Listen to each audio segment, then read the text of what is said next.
여러분, 지금 미국과 한국 사이에서 벌어지고 있는 상황, 그냥 단순한 통상 협상이 아닙니다.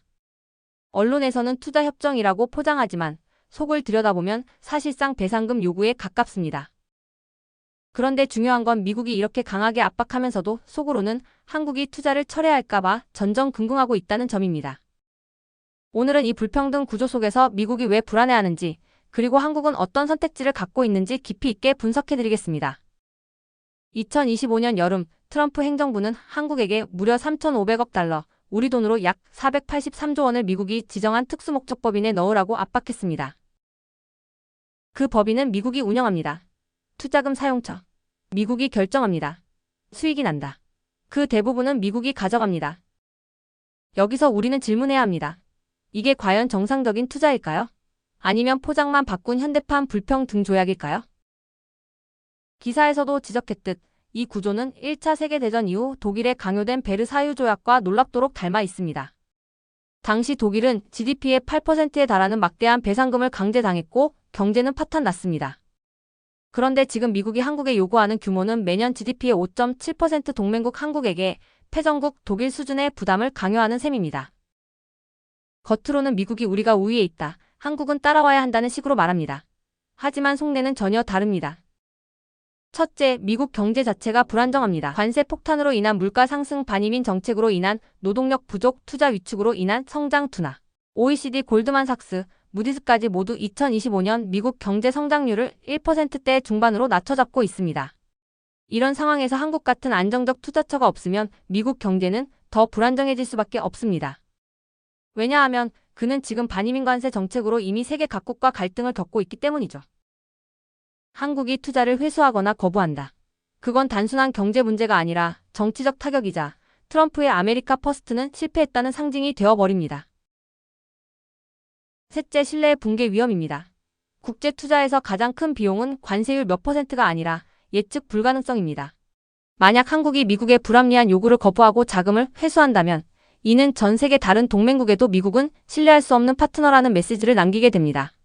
트럼프가 두려워하는 건 바로 이 도미노 효과입니다. 여기서 분명히 할 게 있습니다. 독일은 전범국이었습니다. 전쟁을 일으킨 책임을 지고 배상금을 내야 했습니다. 그러나 한국은 지난 70여 년 동안 미국의 동맹으로서 안보와 경제에서 헌신했습니다. 한국전쟁 당시 흘린 피, 그리고 지금까지의 개방경제와 자유무역 협력. 그런데 이제 와서 한국을 마치 속여서 미국을 빼앗아온 나라처럼 몰아붙이고 GDP 5% 넘는 부담을 지우려는 건 명백한 모욕입니다. 이건 단순히 경제 논리가 아니라 국민적 자존심의 문제입니다. 한국이 이 불평등 구조를 받아들이지 않고 회수 카드를 꺼낸다면 미국은 진짜로 흔들리게 됩니다. 왜냐하면 동맹국조차 붙잡지 못하는 미국의 모습은 곧 트럼프 정책의 근간이 무너졌다는 증거가 되기 때문이죠. 한국의 선택지는 전문가들이 강조하는 건 두 가지입니다. 한국은 당장 미국의 압박에 끌려가기보다는 국제무대에서 이건 투자협정이 아니라 불평등 조약이라는 점을 적극적으로 알릴 필요가 있습니다. 대체 시장 다변화, 미국 의존도를 줄이고 유럽, 동남아, 중동으로 수출 시장 확대.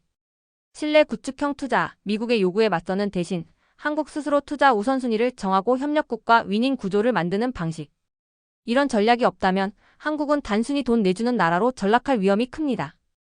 As South Korea investigates whether its workers suffered human rights violations after a raid in Georgia that sent 300 of their workers home from the U.S., here in Central Texas, it could impact the semiconductor industry, with South Korea a major global leader when it comes to chip production. The country's president said last week Korean firms may scale back on investing in the U.S. Thanks for joining us. I'm Daniel Marin. And I'm Jennifer Sanders. Today, several executives from Korean equipment manufacturing companies gathered in Elgin. KXAN's Kevin Bosker was there and explains the uncertainty moving forward.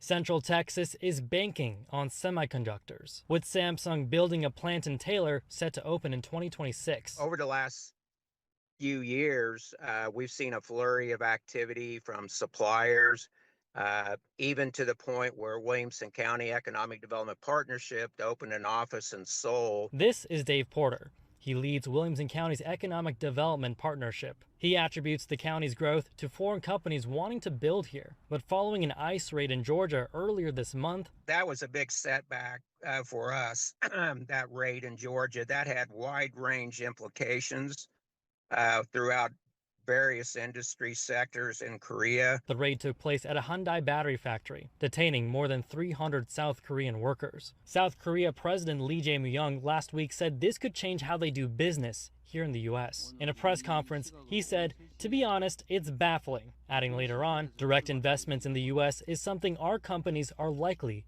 to hesitate about. We have a delegation coming from Korea tomorrow to visit in Williamson County, and they had talked about maybe not coming because of what happened. On Wednesday, several Korean company executives visited Yuriko's semiconductor site in Elgin to learn about building facilities for their companies in Central Texas. Adam Jerefshah is Yuriko's project developer. Yuriko is already staffing up for these buildings, and it's mostly local people that they're hiring. South Korea is too important for the United States and vice versa.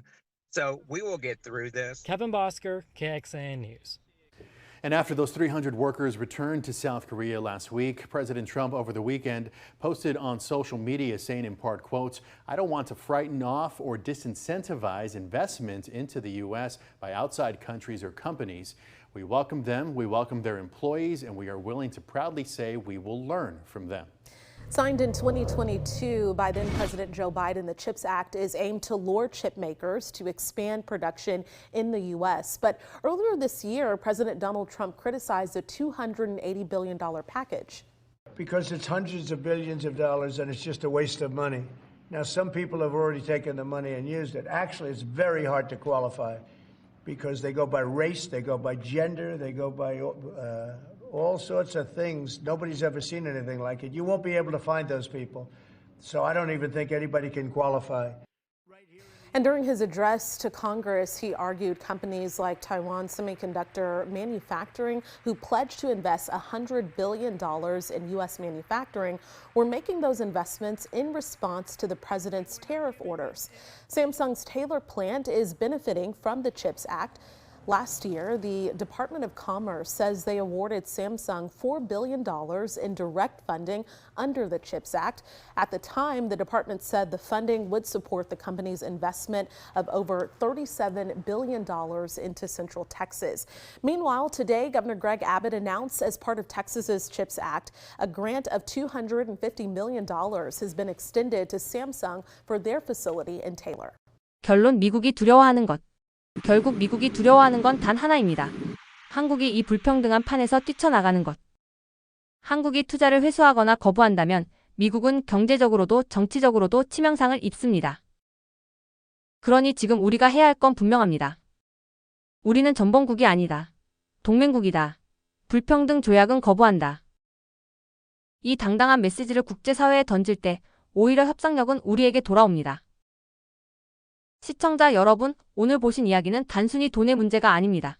국가의 자존심, 국제질서 속 신뢰, 그리고 우리 후세 때의 미래가 걸린 문제입니다.